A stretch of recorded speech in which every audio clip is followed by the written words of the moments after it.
नमस्कार दोस्तों, स्वागत है आप सभी का एएस एकेडमी में। और दोस्तों आज की हम जो क्लास पढ़ रहे हैं वो मैथ्स की क्लास है। और मैथ्स की क्लास का आज जो हमारा फर्स्ट टॉपिक है वो नंबर सिस्टम यानी संख्या पद्धति। हमने इसमें जो टारगेट किया है वो सीटेट 2020 को टारगेट किया है। और ये जो सीटेट की क्लास है ये सीटेट के लिए ही स्पेशल है, लेकिन साथ में आप इसको MP TET, CG TET, R TET यानी अदर टेट्स एग्जाम में जो प्राइमरी लेवल के हैं उनके लिए आप यूज कर सकते हैं। तो सबसे पहले हमने जो प्राथमिकता दी है वो टारगेट हमारा है सीटेट 2020। तो चलिए हम स्टार्ट करते हैं अपना नंबर सिस्टम। और ध्यान रखिएगा, यदि हमारे सारे वीडियो से यदि आपको चाहिए है तो इस वीडियो के माध्यम से आपको फीडबैक भी देना होगा कि सर वीडियो अच्छे हैं और वीडियो आपको प्रॉपर समझ में आ रहे हैं कि सीटेट कैसे है। इस सीटेट पढ़ाने का मेरा कोई मकसद नहीं था। सीटेट मैं सिर्फ इसलिए पढ़ा रहा हूँ कि जब मैंने सीटेट दिया तो मेरा क्वालिफाइड हुआ, तो मुझे ऐसे लगा कि जब अपन ने अब उस चीज़ को क्वालिफाई कर लिया तो अब हो सकता है अपन पढ़ा सकते हैं। इसलिए चलिए अब हम स्टार्ट करते हैं सीटेट 2020 के लिए जो हमारा जुलाई में एग्जाम होने वाला है, नंबर सिस्टम। और नंबर सिस्टम यानी संख्या पद्धति।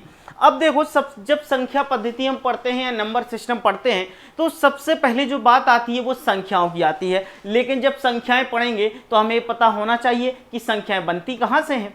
एक्चुअल में जब तक हमें पता नहीं होगा कि संख्याएं कहाँ से बनती हैं तब तक हम संख्या नहीं पढ़ पाएंगे। और संख्या कैसे बनेगी वो भी समझना होगा, और क्यों बनी थी ये भी समझना होगा, और कितने प्रकार की संख्याएं होंगी ये भी समझना होगा। तो हम सारी चीज़ें इस वीडियो में देखेंगे। तो चले स्टार्ट करते हैं। और वीडियो को देखने के पहले बता दूं कि यदि आप और भी वीडियोज़ चाहते हैं तो ध्यान रखिएगा, वीडियो को लाइक कीजिएगा, शेयर कीजिएगा। चले देखो, जब हम पढ़ रहे हैं, आज हम क्या पढ़ रहे हैं, नंबर, है ना, नंबर पढ़ रहे हैं। नंबर यानी संख्या, इतनी बात तो क्लियर है। जब संख्या पढ़ते हैं तो संख्या कैसे बनी होगी। यदि हमने कोई भी संख्या मान लिया कि यदि हमने एक संख्या लिख दी 6 और 3, ये हमारी क्या बनी, संख्या। यदि आपने कहा 63 एक संख्या है तो 63 संख्या कैसे बनी, 63 बनी है 2 अंकों से। 6 हमारा क्या है, अंक है, और 3 हमारा क्या है, अंक है, जिसको हम डिजिट बोलते हैं। ठीक है, इसको हम क्या बोलते हैं, डिजिट्स बोलते हैं। इसको भी सेम हम डिजिट्स बोलते हैं। ठीक है, तो समझ रहे मेरी बात को कि अब आपको पता होगा कि 6 आपका क्या है, अंक है, 3 आपका क्या है, अंक है। जब 2 अंक आपस में मिले तो उन दोनों अंकों ने क्या बनाया, संख्या को बनाया। समझ रहे। सेम इसी प्रकार से हमने 2 की जगह 3 अंक भी ले लेते हैं। मैंने ले लिया 2, 7, 8, 4, हमने इधर पे 4 अंक ले लिए। अब देखो 1, 2, 1, 7, 8, 4, एक आपके सारे क्या हैं, ये अंक हैं, यानी ये आपके क्या हैं, डिजिट्स हैं, है ना, यही बात है भैया, आपके ये डिजिट्स हैं। अब देखो ये आपके 4 अंकों ने आपस में मिलके एक संख्या बना दी। संख्या क्या बनी, 2784, यानी 2784 आपकी क्या बनी, ये संख्या। और ये संख्या कैसे बनी, आपकी अंकों से मिलकर बनी। इतनी बात समझ गए, क्योंकि हम संख्या पढ़ रहे हैं, नंबर सिस्टम। अब हमें देखो संख्या तो समझ में आ गया, नंबर समझ में आ गया, लेकिन सिस्टम, अब इसमें सिस्टम भी लगा है। तो इस सिस्टम का मतलब क्या है, सिस्टम का मतलब होता है क्रमबद्ध करना, किसी भी संख्या को उसको हल करना, उसके क्रमों में व्यवस्थित करना, उनके नियमों का संबंध स्थापित करना। इन सभी चीजों को जिसमें हम संख्याओं की गणना करते हैं उसको क्या कहते हैं, हम संख्या पद्धति कहते हैं। इस बात को समझना कि संख्या आपकी कैसे बनी है, अंकों से मिलकर बनी है। जब 2 या 2 से अधिक अंक आपस में मिलते हैं तो वहां पर एक संख्या का निर्माण होता है। जैसे 6 इधर पे अंक है, 3 आपका अंक है, इधर पे 2 अंक है, या 2 से अधिक अंक हो, वहां पर आपका क्या होगा, संख्या बन जाएगी। यदि आप डायरेक्ट 1 लिखा है, इस 1 को बोलेंगे क्या एक संख्या है, तो एक संख्या नहीं है, एक क्या है, अंक है। यदि आप लिख दिया कि 2, ये क्या है, अंक है, यदि 2 के साथ आपने मान लिया 8 लगा दिया तो ये भी आपका अंक है। जब इन दोनों को आपस में आपने पढ़ा तो बना आपका कितना, 28, और 28 क्या बना, आपका संख्या। समझ गए, तो अंक समझ गए और संख्या समझ गए। अंक आपका हमेशा एक होता है, यानी सिंगल होता है, जिसको हम डिजिट्स बोलते हैं। और संख्या यानी इसको नंबर बोलते हैं, वो अंकों से मिलकर बनी होती है। 2 या 2 से अधिक अंकों से मिलकर क्या बनती है, संख्या बनती है। चलो ये तो बात क्लियर हो गई। अब बात करेंगे हम आगे कि संख्या पद्धति में हम जो पढ़ रहे हैं वो अंक कौन से होते हैं, ये बात भी पता होनी चाहिए, क्योंकि जब हम पढ़ेंगे अंक पढ़ेंगे तो अभी तो हमने अंक पढ़े, लेकिन अंक यानी जो आपके डिजिट्स होते हैं वो कौन कौन से होते हैं ये भी हमें पता होने चाहिए, है ना। हमें डिजिट्स भी पता होने चाहिए। तो देखते हैं हम जो डिजिट्स होते हैं वो हमारे 0, 1, 2, 3, 4, 5, 6, 7, 8 और 9, ये आपके क्या हुए, डिजिट्स हुए। यानी आपका 0, 1, 2, 3, 4, 5, 6, 7, 8, 9 ये क्या हो गए, आपके डिजिट हो गए। जब इन डिजिट आपके पहले इतने डिजिट होते थे 1 से लेके 9 तक, इसके पहले आपको 0 इसमें साथ में नहीं होता था। जो 1 से लेके 9 तक होते थे वो आपके पहले नेचुरल नंबर बोला जाता था, जिनको हम प्राकृतिक संख्याएं बोलते हैं। जब हमने इस 1 से लेके 9 तक में 0 मिलाया, यानी जब हमने यहां पर 0 ऐड कर दिया, तब हमारी क्या बन गई, ये पूर्ण संख्याएं कहलाने लगी, यानी हमारे 10 डिजिट बन गए। यदि हमें कोई भी संख्या लिखेंगे तो वो हमारी इसी अंकों के अंतर्गत होगी। जैसे मैंने यदि 4, 6, 8, 3, 0 लिखा तो आप देखो 7, 4, 8, 3, 0 जो भी है इन्हीं डिजिट के अंदर है। ऐसा तो नहीं है कि इन डिजिट्स के बाहर है, इन्हीं अंकों के कुछ बाहर है, कुछ भी नहीं होगा। कितनी बड़ी से बड़ी संख्या लिखेंगे वो हमें यही नंबर सारी कंप्लीट कर देते हैं, और इसके साथ जब 0 लग जाता है तो ये हमारी पूर्ण संख्याएं बन जाती हैं। जो पहले हमारी 1 से लेकर 9 तक वो क्या थी, नेचुरल नंबर, यानी जिसको हम बोलते हैं प्राकृतिक संख्याएं। इतनी बात समझ गए। अब देखो इन जो संख्याएं हैं, इन संख्याओं में यानी जो अंक हैं, यदि हमें अंक से संख्या बनाना है तो इसमें जो 0 है, इस 0 का बहुत ही महत्व है। इस 0 का इतना इंपॉर्टेंट रोल है कि आप समझ नहीं सकते। यदि किसी भी संख्या में या किसी भी अंक के बाद यदि हम 0 लगा दें तो उसका वैल्यू सीधा सीधा 10 गुना बढ़ा देता है। यदि मान लिया आपका 1 लिखा और 1 के बाद यदि हमने 0 लगा दिया तो क्या बन जाएगा, 10 बन जाएगा। सोचो 1 की वैल्यू कितनी बढ़ा दी उसने, 10 बढ़ा दी, मतलब 10 गुनी कर दी। यदि 10 में हमने एक 0 और लगा दिए तो कितना बनेगा, 10 × 10, देखो मतलब हो गया 100। मतलब 10 की जो वैल्यू है वो कितनी बढ़ा दी इसने, 10 गुनी बढ़ा दी। ठीक है। सेम यदि मैंने 100 में एक 0 और लगा दिया तो बन गया कितना, 1000। यदि हम इसको देखेंगे तो 10 × 100 मतलब कितना बना, 1000। और इस 100 की जो वैल्यू बनाई कितनी, 10 गुनी।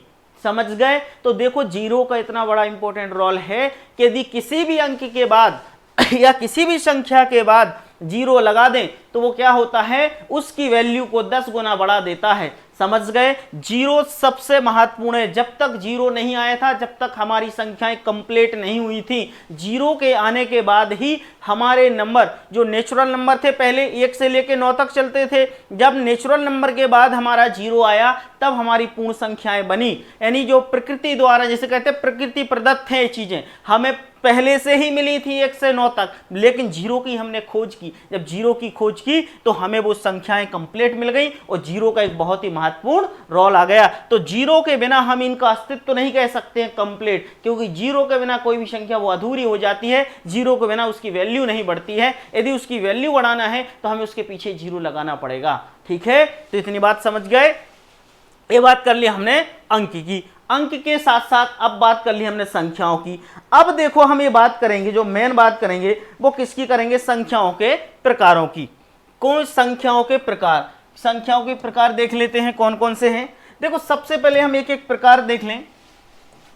पहला होता है हमारा प्राकृतिक संख्याएं, दूसरा होता है हमारा पूर्ण संख्याएं, तीसरा होता है पूर्णांक संख्याएं, फिर होती है हमारी परिमेय संख्याएं, अपरिमेय संख्याएं, वास्तविक संख्याएं यानी अवास्तविक संख्याएं, भाज्य संख्याएं, अभाज्य संख्याएं, इवन संख्याएं, ऑड संख्या। ये सारी चीजें हम पढ़ेंगे। ठीक है। लेकिन हम एक एक चीज को क्लियर कर लें। सबसे पहले देखेंगे हम कौन सा, प्राकृतिक संख्याएं, है ना। कौन सी देखेंगे, प्राकृतिक संख्याएं। ठीक है। अब देखो प्राकृतिक संख्याएं हम क्या बोलते हैं, इनको नेचुरल नंबर।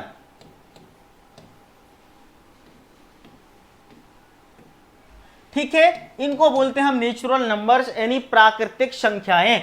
अब आपसे यदि कोई पूछे कि प्राकृतिक संख्याएं क्या होती हैं, तो अपन पहले पढ़ चुके, समझाया मैंने कि ऐसी संख्याएं जो 1 से स्टार्ट होती हैं और अनंत तक जाती हैं वो सभी क्या होती हैं, आपकी प्राकृतिक संख्याएं, है ना।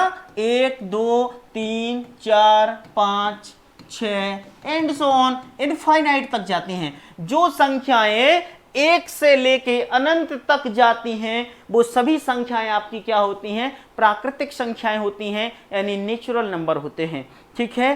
अब यदि आपसे कोई पूछे कि भाई हमारे लिए प्राकृतिक संख्याओं के बाद पूर्ण संख्याओं की क्या आवश्यकता पड़ी, तो अब पूर्ण संख्याओं की आवश्यकता हमें इसलिए पड़ी थी क्योंकि उसमें नेचुरल नंबर जो थे, प्राकृतिक संख्याएं थी, उसमें जीरो नहीं था। जब हमने जीरो की खोज की तो जीरो की खोज करने के बाद हमने प्राकृतिक संख्याओं में जब जीरो लगाया तो वो कौन सी संख्याएं बनी, हमारी पूर्ण संख्याएं, जिसको हम क्या बोलते हैं, होल नंबर बोलते हैं। ठीक है, ये होती हमारी कौन सी, पूर्ण संख्याएं। ठीक है, देखो पूर्ण संख्याएं। अब पूर्ण संख्याएं कौन सी होंगी हमारी, ये देख लेते हैं। पूर्ण संख्याएं यानी होल नंबर, होल नंबर्स, समझ गए। अब देखो आपने क्या पढ़ा था, नेचुरल नंबर। नेचुरल नंबर यदि आपके 1 2 3 4 5 6 एंड सो ऑन इनफाइनाइट तक जा रहे थे आपके, ये सभी क्या थे, आपके नेचुरल नंबर। लेकिन जब हमने नेचुरल नंबर के आगे उसके साथ में जब जीरो लगा दिया तो वो क्या बन गई, हमारी पूर्ण संख्या, यानी कंप्लीट संख्याएं बन गई। जो 1 से लेके 9 तक थी वो हमारी क्या थी, इनकम्प्लीट संख्याएं थी। जब इनकम्प्लीट संख्याओं में हमने जीरो लगा दिया तो वो क्या हो गई, हमारी कंप्लीट संख्याएं हो गई। ठीक है, अनकंप्लीट जो भी संख्याएं थी यानी अपूर्ण संख्याएं कह सकते हैं हम, वो प्राकृतिक संख्याएं जो नेचुरल संख्याएं थी 1 से 9 तक वो अपूर्ण संख्याएं थी, कम थी। जब जीरो आ गया तो वो हमारी क्या हो गई, पूर्ण संख्याएं बन गई। ठीक है, तो जीरो से लेके अनंत तक जाने वाली सभी संख्याएं हमारी क्या होती हैं, पूर्ण संख्याएं होती हैं। अब एक क्वेश्चन यहां से बन के आता है और एग्जाम में कई बार पूछा जाता है, और इस सीटेट में पूछा ही जाता है। जब अभी मैंने एग्जाम दिया था तब पूछा गया था कि सभी प्राकृतिक संख्याएं क्या पूर्ण संख्याएं हो सकती हैं। क्वेश्चन बनता है क्या सभी प्राकृतिक संख्याएं पूर्ण संख्या हो सकती हैं। अब ठीक है, क्वेश्चन बताइए, इसका जस्ट अपोजिट कर दो, क्या पूर्ण संख्याएं प्राकृतिक संख्याएं बन सकती हैं, हाँ या ना। तो देखो ये जो प्राकृतिक संख्याएं हैं ये आपकी पूर्ण संख्याएं हैं। प्राकृतिक संख्याएं कौन सी संख्याएं, पूर्ण संख्याएं हो सकती हैं, क्योंकि प्राकृतिक संख्याएं आपकी देखो कहां से हैं, प्राकृतिक संख्या 1 से लेके अनंत तक हैं, और पूर्ण संख्याएं भी आपकी 0 से लेके अनंत तक हैं, बट 1 से लेके अनंत तो मिल रही हैं। लेकिन आपको क्या प्राकृतिक संख्याओं में 0 मिल रहा है, नहीं मिल रहा है। इसलिए आप कह सकते हैं कि प्राकृतिक संख्याएं आपकी पूर्ण संख्याएं हो सकती हैं, लेकिन जो पूर्ण संख्याएं हैं ये आपकी क्या होगी, प्राकृतिक संख्याएं नहीं होंगी। ठीक है, क्वेश्चन, क्या सभी प्राकृतिक संख्या पूर्ण संख्याएं हो सकती हैं, हाँ। लेकिन यदि आपसे पूछ लिया जाए कि क्या जो पूर्ण संख्याएं हैं वो प्राकृतिक संख्याएं हो सकती हैं, तो आप लिखें ना, नहीं, ये संख्याएं नहीं हो सकती हैं। समझ गए, ऐसा क्वेश्चन बनता है। क्लियर, यहां तक आपको प्राकृतिक संख्याएं और पूर्ण संख्याओं में कोई परेशानी नहीं होना चाहिए। हम कोशिश पूरी कर रहे हैं एक एक चीज को एक्सप्लेन करके और एक एक चीज क्लियर कर दें। इस वीडियो को देखने के बाद आपको प्राकृतिक संख्याएं देखने की आवश्यकता ना पड़े। इसके इतने सारे क्वेश्चंस प्रैक्टिस करा दूंगा कि सीटेट में यहां से एक भी बार प्रश्न नहीं जाएगा, आप चिंता ना करें, ये मेरी जवाबदारी है। अब देखो, पहला हमने देखा प्राकृतिक संख्याएं, दूसरा देखा हमने पूर्ण संख्याएं। अब आगे देखते हैं, प्राकृतिक संख्याएं हो गई, पूर्ण संख्याएं हो गई, इसके बाद देखेंगे अब हम पूर्णांक संख्याएं, है ना।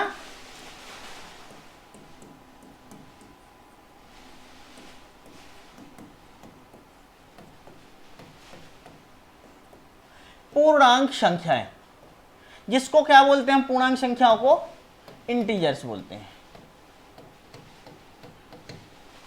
ठीक है, अब हमें पढ़ना है पूर्णांक संख्याएं। तो अब देखो भैया, पूर्ण संख्याएं तो हमने पढ़ी हैं, नेचुरल नंबर भी पढ़े हैं, लेकिन क्या पूर्णांक संख्याएं, पूर्ण से तो पूर्ण हो गई थी, अब पूर्णांक में कौन सी संख्या आएगी आगे, है ना, ये भी पता होनी चाहिए। तो लिखिएगा आप, पूर्णांक संख्याएं वे संख्याएं होती हैं जिसमें धनात्मक ऋणात्मक, इसमें धनात्मक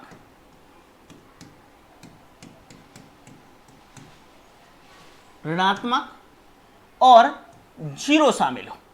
तीन चीजें याद रखना, कोई डेफिनेशन याद करने की आवश्यकता नहीं है, सिंपल सी भाषा में बस याद रख लो कि जहां पर अपनी धनात्मक ऋणात्मक और जीरो शामिल हो वहां पर आपकी क्या होती हैं, पूर्णांक संख्याएं होती हैं। अब वो कैसे, जरा मैं समझा के बताता हूं। जीरो, जीरो के बाद धनात्मक 1 प्लस का 2 प्लस का 3 प्लस का 4 एंड सॉन इनफाइनाइट चली जाएगी। ठीक है, इधर साइड होगी धनात्मक, ऋण 1 ऋण 2 ऋण 3 ऋण 4 और एंड सॉन इनफाइनाइट तक यहां भी ये चली जाएंगी। इतनी बात समझ गए। जहां पर आपकी धनात्मक संख्याएं, ऋणात्मक संख्याएं और जीरो शामिल होता है उसको क्या कहते हैं हम, पूर्णांक संख्याएं, या आप ऐसे कह सकते हैं जहां पर आपकी पूर्ण संख्याओं के अपोजिट, पूर्ण संख्याओं के अपोजिट क्या होंगी, पूर्ण संख्याएं, धनात्मक पूर्ण संख्याओं के अपोजिट क्या होंगी, ऋणात्मक संख्याएं, धनात्मक संख्याओं के अपोजिट ऋणात्मक संख्याएं और जीरो शामिल हो उसे अब क्या कहते हैं, पूर्णांक संख्याएं। लेकिन आप तो यही ध्यान रखो कि ये आपकी कौन सी धनात्मक संख्याएं हो जाती हैं और ये आपकी ऋणात्मक संख्या होंगी। ये तो आपने देखो ऋणात्मक समझ लिया, ये क्या होंगी आपकी ऋणात्मक संख्याएं। ठीक है, ये जो हो जाएंगी आपकी कौन सी, धनात्मक संख्याएं। क्लियर बात। अब आप पूछोगे कि भाई धनात्मक और ऋणात्मक तो बता दी, लेकिन अब ये जो जीरो लगा है, ये जीरो क्या है, एक्चुअल में बीच का बीच लगा के रख दिया। तो अब आप कुछ मत करो, जीरो क्या है आपका, उदासीन है ना, जीरो आपका क्या है, उदासीन है, जिसको आप बोलते हैं न्यूट्रल, है ना। ये क्या होता है, उदासीन का मतलब ये हो जाता है कि इस पर ना तो ऋणात्मक और ना धनात्मक का कोई भी असर नहीं पड़ता है जीरो पर। जीरो पर ना तो धनात्मक का असर पड़ता है और ना आपका ऋणात्मक का असर पड़ता है, दोनों में से किसी का असर नहीं पड़ता है, इसलिए हम इसको क्या बोलते हैं, उदासीन बोलते हैं। तो जहां पर हमारी धनात्मक संख्याएं हो, ऋणात्मक संख्याएं हो और जीरो शामिल हो उसको क्या कहते हैं हम, पूर्णांक संख्याएं कहते हैं, जिसको हम इंटीजर्स बोलते हैं। क्लियर। आप इसके अपोजिट भी देखो, एक के अपोजिट धन का अपोजिट है ऋण का अपोजिट, दो धन का है ऋण का अपोजिट, है ना, तीन धन का है ऋण तीन का अपोजिट, चार है तो ऋण चार। समझ गए, ये उसके अपोजिट भी कह सकते हैं आप, कि जहां पर जीरो हो और पूर्णांक संख्याओं के अपोजिट, आप नेचुरल भी यहां से एक से लेके चार या एक से लेके चार जो भी अनंत तक जा रही है, ये भी अनंत तक जा रही है, जीरो शामिल हो, यदि नेचुरल नंबर में जीरो शामिल करके धनात्मक प्राकृतिक संख्याओं के अपोजिट यदि हम ऋणात्मक संख्याएं लगा दें तो वो हमारी पूर्णांक संख्या हो जाती है। इसमें कंफ्यूजन होने की कोई भी बात नहीं, बिल्कुल सिंपल से जब हम इसके क्वेश्चंस करेंगे तो हो सकता है और चीजें हमें निकल के आएंगी, वो हम समझेंगे। इतनी बात क्लियर है, ये हो गई हमारी पूर्णांक संख्याएं। अब बात करेंगे हम पूर्णांक संख्याओं के बाद कौन सी संख्याएं, धनात्मक कर ली, ऋणात्मक कर ली और उदासीन कर ली। अब देखो जो मेन वो बात थी कौन सी, सम संख्या। सम संख्या तो आप सभी को पता होंगी, इसके बारे में अपन ज्यादा बात नहीं करेंगे, है ना। सम संख्या यानी आपके क्या होते हैं, इवन नंबर। सम संख्याओं के बारे में अपन बिल्कुल भी ज्यादा बात नहीं करेंगे। सम संख्याएं कौन सी संख्याएं होती हैं, सम संख्याएं ऐसी संख्याएं होती हैं जो दो से पूर्णतः विभाजित हो जाएं। ऐसी संख्याएं जो दो से पूर्णतः विभाजित हो जाएं उनको क्या कहते हैं हम, सम संख्याएं कहते हैं। यहां लिख लो, ऐसी संख्याएं जो दो से पूर्णतः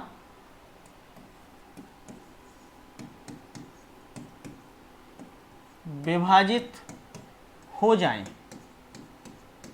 ऐसी संख्याएं जो दो से पूर्णतः विभाजित हो जाएं उसको क्या कहते हैं हम, सम संख्या जैसे आपका 2, 4, 6, 8, 10, इनमें 2 का भाग दे के देख लो, 2 का भाग दो आप इनमें सभी में, 2 का भाग जाएगा, 2 पंचे 10, 2 चौको 8, 2 त्रिक 6, 2 दूनी 4, 2 एकम 2, 1 आया, आपको क्या आया, 2 आया, 3 आया, 4 आया और 5 आया।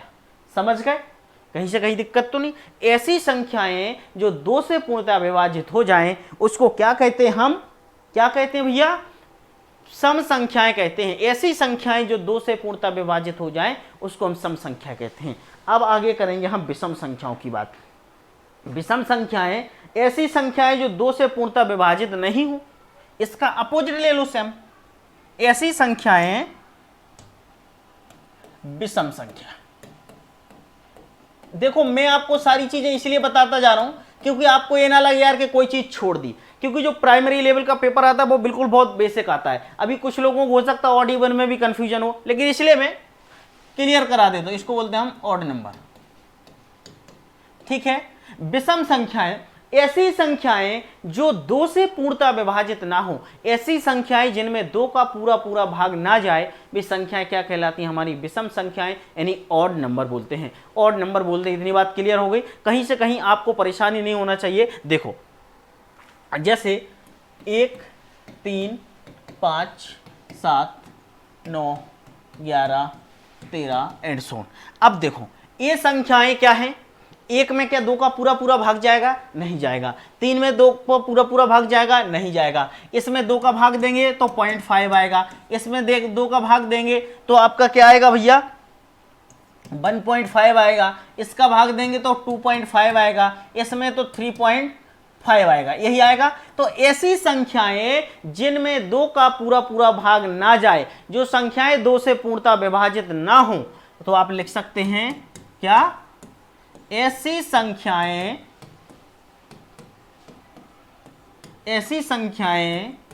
जो 2 से पूर्णतः विभाजित ना हो, उसे हम क्या कहते हैं, विषम संख्या कहते हैं। क्लियर बात? सम संख्या की अपोजिट हुई।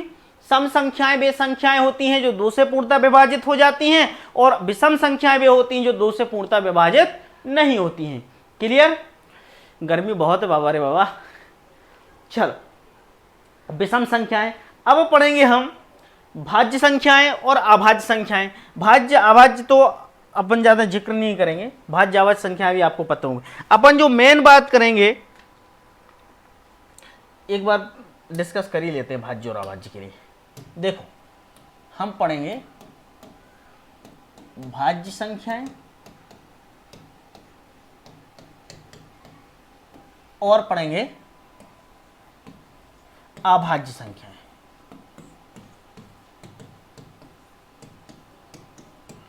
कर ही लेते यार डिस्कस, है ना। बाद में ये नहीं होना चाहिए कि यार वो टॉपिक छूट गया।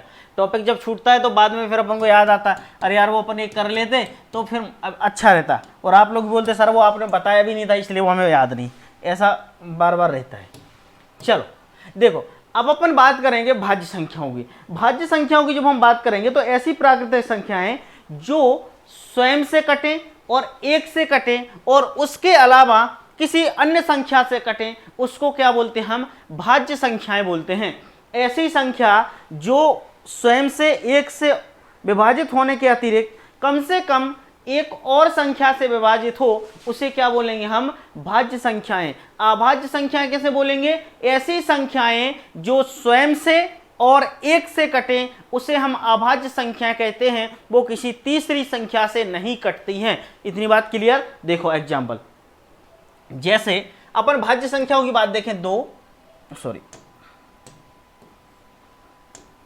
देखो अपन ने लिखा 4, 6, 8, 10, 12।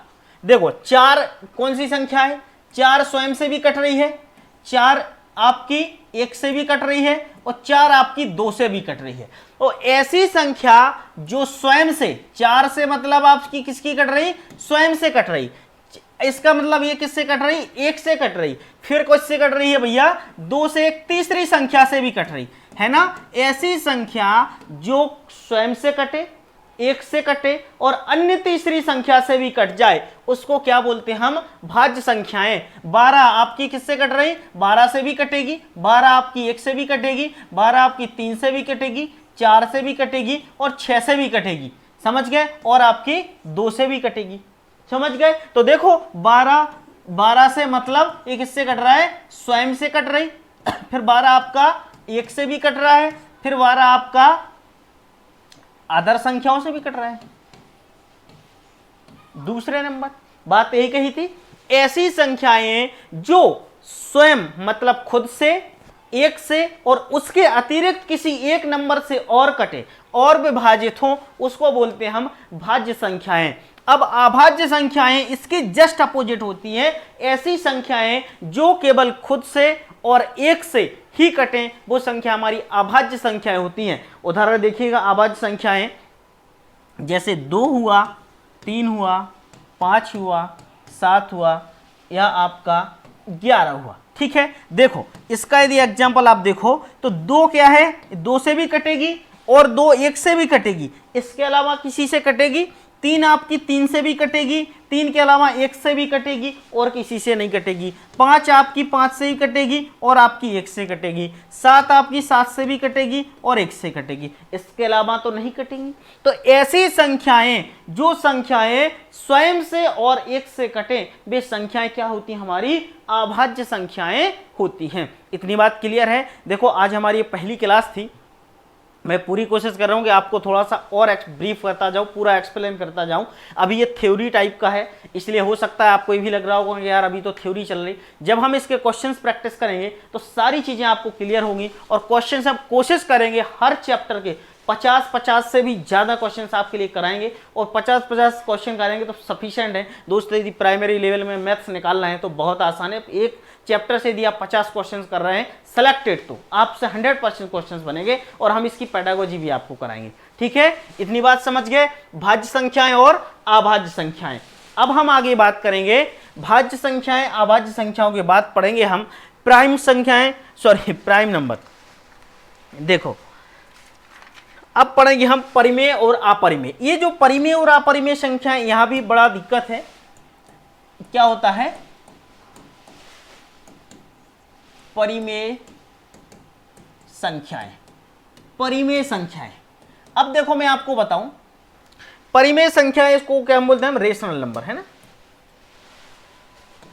इसको बोलते हैं हम रेशनल नंबर।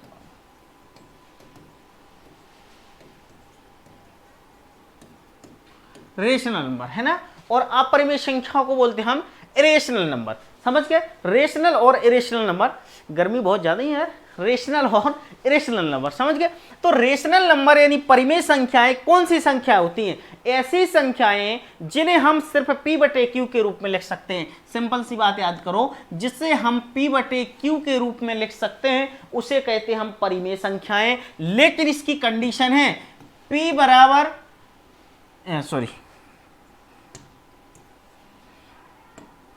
इसमें आपका q does not equals to 0, यानी p/q के रूप में हो, लेकिन जो q है, q मतलब हमारे यहाँ पे हर आपका 0 नहीं होना चाहिए। यदि आपका हर 0 होगा तो वो संख्या आपकी क्या, परिमेय संख्या नहीं होगी। ऐसी संख्याएं जिन्हें हम p/q के रूप में लिख सकते हैं लेकिन उसका हर 0 ना हो। जैसे देखो, यदि आपकी कोई भी संख्या बटे में है, 2/3 लिखा तो इसको हमने p/q के रूप में तो मान लिया, ठीक है। सेम यदि हम इसके आगे मैंने लिख दिया 2/0 तो अब क्या हो गया, एक आपकी ये संख्या है और एक आपकी ये संख्या है। अब आपसे कोई पूछेगा कि इन दोनों में आपकी परिमेय संख्या क्या है, तो परिमेय संख्या आपकी ये परिमेय संख्या हाँ है, ये है, ये आपकी नहीं है। ये नहीं क्यों नहीं है, क्योंकि हमने पहले ही बताया था कि P does not equals to zero, यानी sorry Q does not equals to zero, यानी Q आपका जीरो नहीं होना चाहिए, हर आपका जीरो नहीं होना चाहिए। देखो इसका हर जीरो है क्या? नहीं है। तो 2/3 आपकी परिमेय संख्या है और 2/0 आपकी परिमेय संख्या नहीं है। क्यों नहीं है?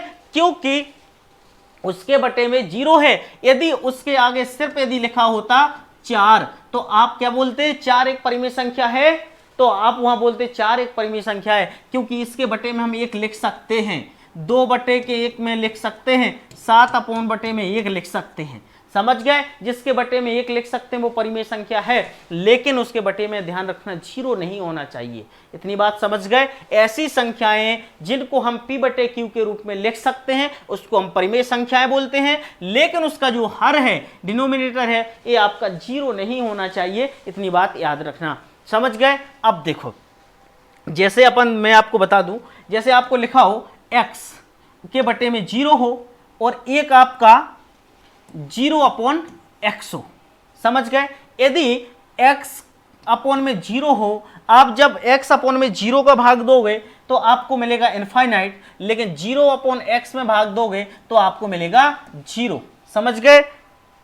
इतनी बात क्लियर हो गई? तो इसलिए जब उसके बटे में जीरो होता है, इसलिए वो क्या होता है? परिमेय संख्या नहीं होती है, क्योंकि इसकी वैल्यू इनफाइनाइट मिलती है जिसके बटे में जीरो होता है। इसीलिए ये संख्या आपकी क्या है? परिमेय संख्या नहीं है। यदि हम 0 का भाग 2 में देंगे तो हमें इनफाइनाइट मिलेगा, पता नहीं कितना मिलेगा। ठीक है, अनंत मिलेगा। इतनी बात क्लियर हो गई? चलो, और इसके अलावा परिमेय संख्या क्लियर हो गई। जैसे आप परिमेय संख्याओं, कौन कौन सी परिमेय संख्या वो भी देख लेते हैं। देखो, देखना, शून्य क्या है? एक आपकी परिमेय संख्या है। एक क्वेश्चन आता है, शून्य क्या है? शून्य एक परिमेय संख्या है कि अपरिमेय संख्या है? तो आप सिंपल सी बताएंगे, शून्य आपका क्या है? एक परिमेय संख्या है कि 0/1 लगा सकते हैं, क्योंकि उसके हर में जीरो नहीं है। दूसरा, 0, 1, 2, 3, 4, 5 आपकी सभी क्या हैं? परिमेय संख्याएं हैं। 0, 1, 2, 3, 4, 5 जो भी है, 6, 7 एंड सो ऑन, ये आपकी सारी क्या है? परिमेय संख्याएं होती हैं। इसके अलावा जो भी बटे में संख्याएं होती हैं आपकी सभी परिमेय संख्याएं हैं। ये संख्याएं क्या है? आपकी परिमेय संख्याएं हैं। 0 परिमेय संख्या है, 0, 1, 2, 3, 4, 5, 7 परिमेय संख्याएं हैं, क्योंकि इसके बटे में आप 1 लगा सकते हो, इसके बटे में 1 लगा सकते हो, ये सब बटे में संख्याएं हैं, ये सब आपकी क्या है? परिमेय संख्याएं। तो ऐसी संख्याएं जिनको हम P/Q मतलब बटे के फॉर्म में लिख सकते हैं, भिन्न के फॉर्म में लिख सकते हैं, उसको क्या कहते हैं? हम परिमेय संख्याएं कहते हैं। और ऐसी संख्याएं जिनको हम P/Q के रूप में नहीं लिख सकते, उसको क्या कहते हैं? हम अपरिमेय संख्याएं कहते हैं। चलो, अब बात करेंगे हम अपरिमेय संख्याओं की।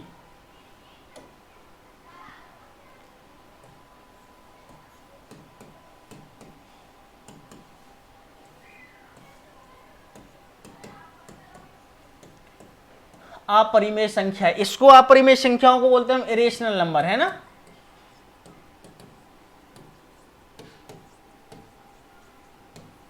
Irrational number, clear? देखो, ऐसी परिमेय संख्याएं जिन्हें हम P/Q के रूप में नहीं लिख सकते,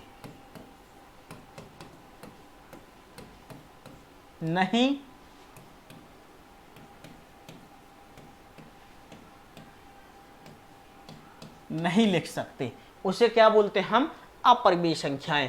क्लियर बात है? ऐसी संख्याएं जिन्हें हम P/Q के रूप में नहीं लिख सकते उनको क्या बोलते हैं? हम अपरिमेय संख्याएं बोलते हैं। देखो, जो परिमेय संख्या, अपरिमेय संख्या, नंबर सिस्टम का वीडियो आप थ्योरी है यार, कितना भी लेंदी बना दो, लेकिन आप जितना सिंपल शब्दों में बता दो उतना ज़्यादा आसान है, क्योंकि ये क्वेश्चन नहीं है, ये थ्योरी है, इसलिए आदमी बड़ा कन्फ्यूजन रहता है। ठीक है, इसलिए जिसको हम P/Q के रूप में नहीं लिख सकते उसको हम क्या बोलते हैं? अपरिमेय संख्याएं लिखते हैं। जैसे √3 आपका क्या है?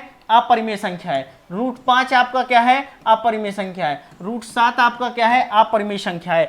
क्यों अपरिमेय संख्या है? क्योंकि इसका पूर्ण वर्गमूल नहीं होता है। जिस संख्या का पूर्ण वर्गमूल, यहां लिख लो, जिस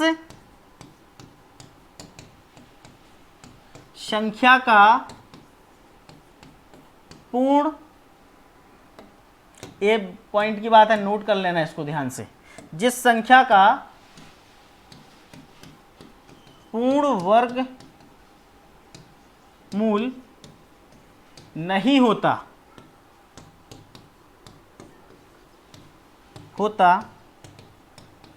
वह संख्या अपरिमेय संख्या कहलाती है। जिस संख्या का पूर्ण वर्गमूल नहीं होता वह संख्या क्या कहलाती है? अपरिमेय संख्या कहलाती है। इस बात का आपको ध्यान रखना है। 3 का क्या वर्गमूल है? पूर्ण वर्गमूल नहीं है। 5 का पूर्ण वर्गमूल है? नहीं है। 7 का पूर्ण वर्गमूल है? नहीं है। यदि आ जाता आपका रूट 25 तो ये आपका क्या है? परिमेय संख्या हो जाती है, अपरिमेय संख्या नहीं है, क्योंकि 5 का 25 का वर्गमूल क्या होता है? 5, और 5 के बटे में आ जाता है 1, मतलब 5 आपकी क्या है? परिमेय संख्या है। समझ गए? 5 आपकी क्या है? परिमेय संख्या बन जाती, या रूट 25 पूछता तो परिमेय संख्या बन जाती। लेकिन यदि आपसे रूट 23 पूछ लिया जाता कि आपका ये रूट 23 परिमेय संख्या है, तो रूट 23 आपका परिमेय संख्या नहीं होता। क्यों नहीं होता? क्योंकि 23 जो लिखा है भैया, इसका पूर्ण वर्गमूल नहीं होता है। इस बात को आपको ध्यान रखना है, ठीक है। जिस संख्याओं का पूर्ण वर्गमूल नहीं होता वह संख्याएं अपरिमेय संख्याएं कहलाती हैं। क्लियर? चलो देखो, अब बात करेंगे हम, अच्छा इसमें एक चीज और याद रख लेना, पाई क्या है? एक क्वेश्चन में आता है, कभी कभार पूछ लिया जाता है, पाई क्या है? यहां लिख देता हूं नोट। पाई क्या है? पाई एक अपरिमेय संख्या है। अपरिमेय संख्या है पाई। और अपरिमेय संख्या क्यों है? पाई की वैल्यू 22/7 होती है, बट ये 22/7 इसकी वैल्यू मान ली गई है, इस अनंत तक जाती है, ये रिपीट नहीं होती, इसलिए 22/7 आपका क्या है? अपरिमेय संख्या है। पाई आपका अपरिमेय संख्या है। पाई अपरिमेय संख्या है, ठीक है। अब बात करेंगे हम वास्तविक नंबर, एक लास्ट देखेंगे, वास्तविक संख्याएं।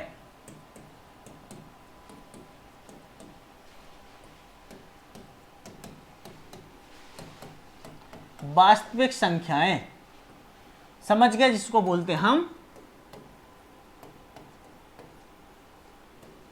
Real number.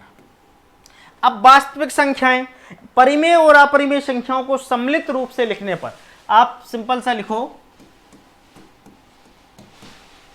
परिमेय प्लस अपरिमेय। परिमेय और अपरिमेय संख्याओं को सम्मिलित करके लिखने पर जो संख्याएं प्राप्त होती हैं उसको क्या बोलते हैं? हम वास्तविक संख्याएं बोलते हैं। इनको क्या बोलते हैं? हम वास्तविक संख्याएं बोलते हैं। समझ गए? परिमेय धन अपरिमेय बराबर होता है हमारा वास्तविक संख्याएं। ऐसी संख्याएं जहां परिमेय और अपरिमेय संख्याओं को सम्मिलित कर देते हैं वो हमारी कौन सी संख्या होती हैं? वास्तविक संख्याएं होती हैं। क्लियर हो गया?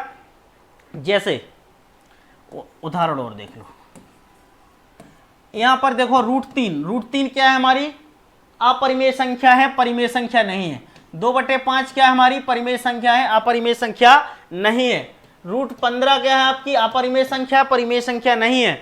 यदि हम 4/11 लिखें तो ये क्या? परिमेय संख्या है, अपरिमेय संख्या नहीं है। ऐसी संख्याएं जो हमारी परिमेय और अपरिमेय को मिलाकर लिखी जाती हैं वो संख्याएं हमारी क्या होती हैं? वास्तविक संख्याएं होती हैं। एक होती हैं अवास्तविक संख्याएं। अवास्तविक जो संख्या होती है वो काल्पनिक संख्याएं होती हैं। जैसे आप काल्पनिक संख्याएं, जैसे आपने एक i⁻² बराबर लिखा होगा -1, ऐसा यदि आपने पढ़ा हो बुक्स में, थोड़ा जो ग्रेजुएशन वगैरह की बुक्स होती हैं, i² बराबर -1 एक काल्पनिक है, मतलब मान लिया गया है कि i⁻² बराबर वो आपका क्या होता है? -1 द्वारा परिभाषित हम इसको करते हैं। क्लियर? तो यहाँ देखो हमने नंबर सिस्टम पढ़ा और नंबर सिस्टम का हमारी आज पहली क्लास थी, इसलिए आज हमने कोशिश की कि जितना कवर कर सकते तो कवर किया। अब हम जो नेक्स्ट वीडियो लाएंगे इसमें और सारी चीज़ें हम बताएंगे, थोड़ा सा कुछ साइंस की वगैरह भी साइन बताएंगे, जो चिन्ह होते हैं, कुछ लोग क्या प्लस माइनस जोड़ने में भी परेशानी करते हैं, तो हम क्वेश्चन कराने से पहले बताएंगे तो ज़्यादा अच्छा रहेगा। और हम इससे रिलेटेड कुछ क्वेश्चन भी बताएंगे जो थ्योरी से संबंधित क्वेश्चंस आते होंगे। ठीक है, तो इतनी संख्या आप समझ गए। नेक्स्ट वीडियो हम आपके लिए बहुत जल्दी लेकर आएंगे। और ध्यान रखना, यदि आपको ये वीडियो समझ में आया और अच्छा लगा हो तो मुझे फीडबैक जरूर दीजिएगा, जिससे मैं कोशिश करूं कि आपको दूसरा वीडियो और बनाऊं, क्योंकि लोग सीटेट के लिए बहुत सारे पेड कोर्सेज चला रहे हैं, सब कुछ चला रहे हैं। आप पैसे खरीद के भी मतलब खरीद के भी आप पढ़ रहे हो, बट वो आपको मज़ा नहीं आ रहा है। लेकिन हम पूरी कोशिश करेंगे आपको सारी चीज़ें यूट्यूब पर ही प्रोवाइड कराएं, आपको कहीं भटकने हो, कहीं जाने की ज़रूरत नहीं होगी। तो चलिए दोस्तों, मिलता हूँ नेक्स्ट वीडियो में नेक्स्ट टॉपिक के साथ। जब तक के लिए नमस्कार, अपना बहुत ख्याल रखिएगा।